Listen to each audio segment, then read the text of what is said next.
السلام عليكم ورحمة الله وبركاته. ازيكم يا حبايب قلبي؟ عاملين ايه؟ يا رب تكونوا بخير. جايلكم فيديو جديد ويوم جديد. اللهم صل وسلم وبارك على سيدنا محمد وعلى اله وصحبه اجمعين.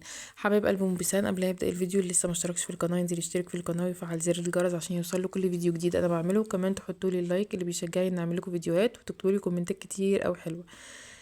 النهارده يا جماعه بجد الواحد يعني كنت زعلانه جدا ان رمضان خلاص خلص بسرعه جدا. النهارده كان اخر يوم رمضان، فبجد الواحد كان زعلان جدا. على قد ما الواحد بيحزن ان رمضان خلص وبيخلص، يعني على قد ما الواحد طبعا بيفرح بدخول العيد علينا. ربنا يجعل ايامنا كلها عيد وخير وبركة ورزق ويجعل ايامنا كلها حلوة يا رب، اللهم امين. النهارده بقى يا جماعة زي ما قلت لكم كان اخر يوم في رمضان. كنت طبعا جايبين حاجات من السوق وكده. جماعة هو لازم في دخلة كل رمضان عيد، في دخلة كل مناسبة يعني بحب قوي املى البيت كده واحس ان البيت فيه خير وبركة. المهم بقى كنت جايبه حاجات من السوق زي ما انتم شايفين. طبعا بسان خربت الدنيا، لا على بال ما دخلت صلي الظهر وجيت كانت خربت الدنيا حرفيا.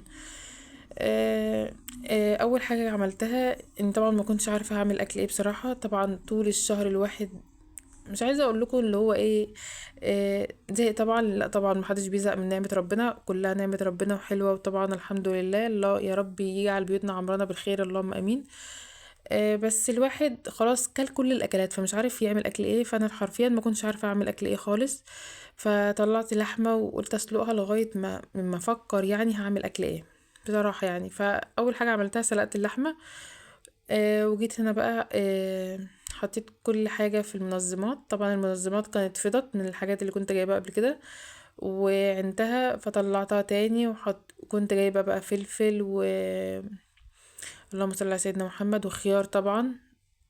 يعني انا بحب الخيار في البيت علشان بسان كمان بتحبه، يعني بسان ايه طول ما هي قاعدة يعني بديها خيارية في ايديها، هي بتحب الخيار جدا. وانا يا جماعه بدور لها على اي حاجه بتحبها اجيبها لها بصراحه، لانها هي ايه زي ما تقولوا كده مسمومه شويه في الاكل. المهم بقى كنت جايبه كمان بتنجان، بحب جدا اقليه جنب اي اكل.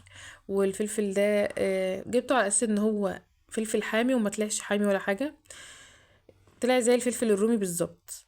وربع كيلو الليمون ده كنت جايباه اللهم صل على سيدنا محمد. الربع كيلو ب25 جنيه. الليمون كان غالي جدا، مش فاهمه ليه.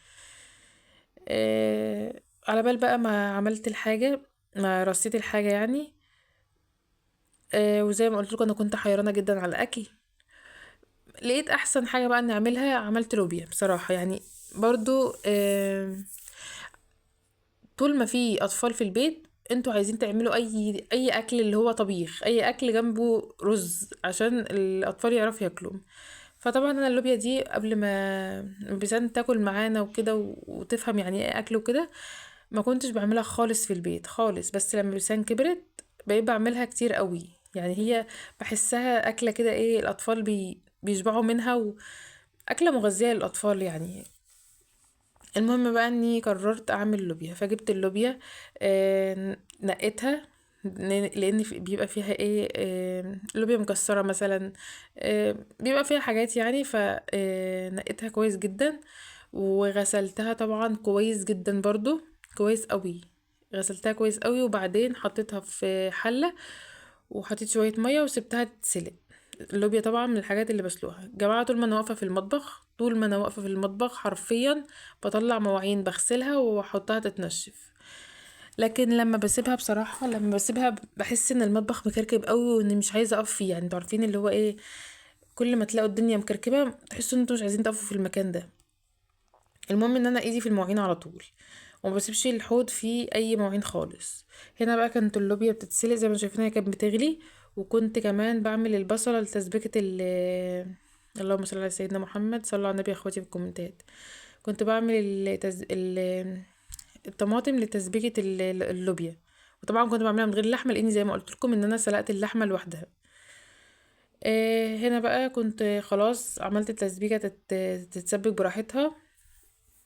وجيت هنا كان عندي فراولة.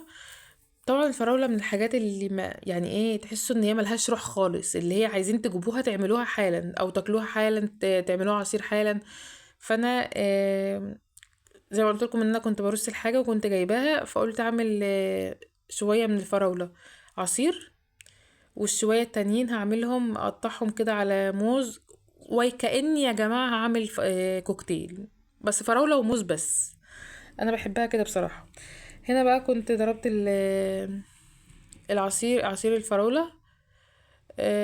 وهو لا كان لا تقيل قوي ولا خفيف قوي، يعني هو كان حلو جدا. وحطيته في الازازة دي علشان بصراحة الازازة اسهل اني احطها في التلاجة بصراحة، يعني اسهل من الشفشق وكده. الشفشق عمره ما يتحط في التلاجة. اللهم صل على سيدنا محمد. هنا بقى يا اخواتي جبت الموز. والموز ده برضو الموز برضو جبته يا جماعة. يعني هما الشوية دول الأربعة دول اللي طلعوا جامدين في الموز.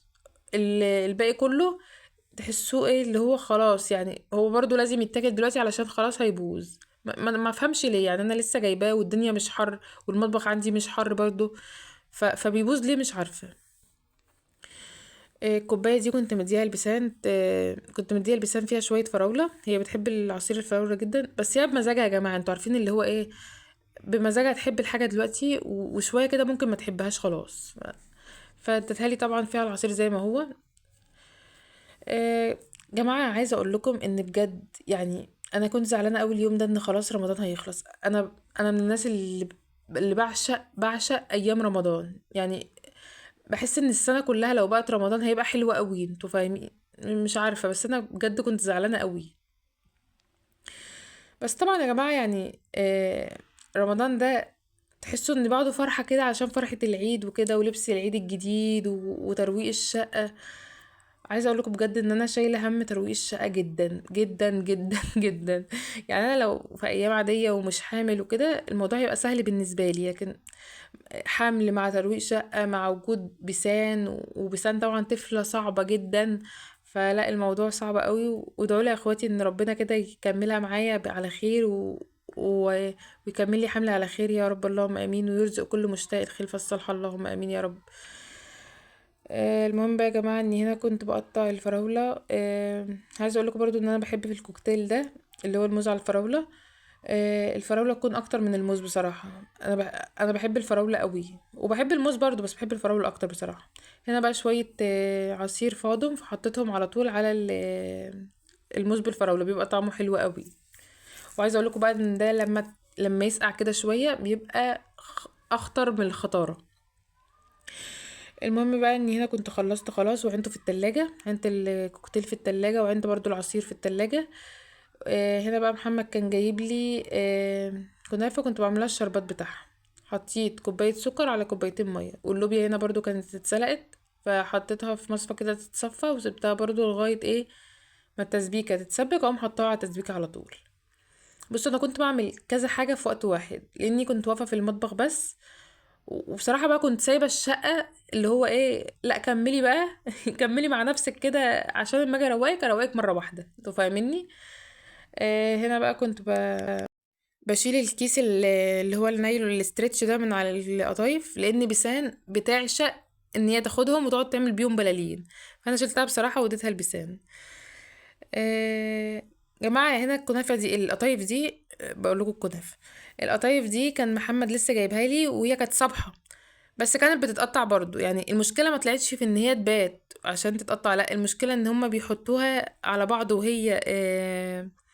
وهي سخنة يعني، فبتلزق في بعض فبتتقطع لما بتيجوا تشيلوها. بس هي كانت صبحة يعني. المهم ان انا حشيت شوية، وكل محشي حاجة اقوم حطها في الزيت على طول. المهم يا جماعة ان انا هنا بقى كنت التسبيكة اتسبكت زي ما انتم شايفينها، وحطيت اللوبيا على طول.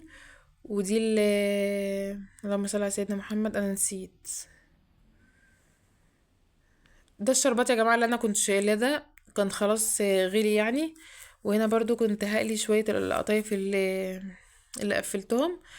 جماعة القطايف لما بتقعد وتسيبوها تقعد فترة بتفتح معاهم. يعني انتوا لو عملتوا كمية كبيرة جدا هتلاقوها فتحت معاكم كده ومبقتش كويسة. فاللي تعملوه يعني اللي تحطوا فيه الحشوة وتقفلوه، اقلوه على طول. هنا بقى كان اول دور خلاص خلص، فعملت تاني دور. انا عملت الدورين بصراحة بس، وكلت الباقي طرية اللي هو عجين. انا بحب قوي قوي قوي القطايف عجين. وبصراحة برضو في رمضان ده يعني ما اكلتش قطايف كتير علشان الحمل وكده، لان ايه، اي حاجة باكلها دلوقتي بتوجع معدتي جدا، وبجد يعني معدتي تعباني جدا جدا جدا، وخصوصا في رمضان لاني طبعا بتسحر وبنام، فالمعدة تعبني اكتر، فطول الصيام انا تعبانة. فالحمد لله الحمد لله. المهم يا جماعة بقى ان هنا كنت خلاص خلصت وقليت القطايف وخلصت، وتقريبا خلصت الغدا. هنا بقى كنت جايبة مع الحاجة اللي كنت جايباها من السوق فول. انا بحب ايه يعني ايه، اللهم صل على سيدنا محمد، اقشره كده واعينه في واغسله طبعا غسله كويسه، واعينه في الفريزر اعمله في اي وقت. هنا برضو القطايف اول ما طلعتهم كلهم حطيتهم في الشرب. وطبعا اتاخرت شويه لان بصراحه الشربات كان سخن، ومكنتش عايزه يبقى القطايف سخنه والشربات كمان سخن، الاتنين مع بعض تحسوا ان القطايف ايه بتبقى طريه كده ومش احسن حاجه يعني، مبتبقاش مقرمشه. المهم بقى يا جماعه اني سبت بيسان تعمل لان بيسان بتحب تفرط الفول قوي قوي قوي، سبتها تعمل كده لغايه ما اخلص اللي كنت بعمله والقطايف اللي كنت بعملها يعني. بس يا جماعه هي بتحب طول ما هي قاعده في المطبخ اديها حاجه تتلهي فيها، اللي هي ايه، ما تقعدش تزن على ودان يعني. اللهم صل على سيدنا محمد، صلوا على النبي يا اخواتي. المهم بقى ان انا هنا كمان كنت جايبه الفرخه دي، قطعت الجناحات اللي هي اللي بتبقى اسمها ايه، اسمها دوفر الفرخة، باين الدوفر ده، لانه بيبقى زفر جدا زفر جدا جدا.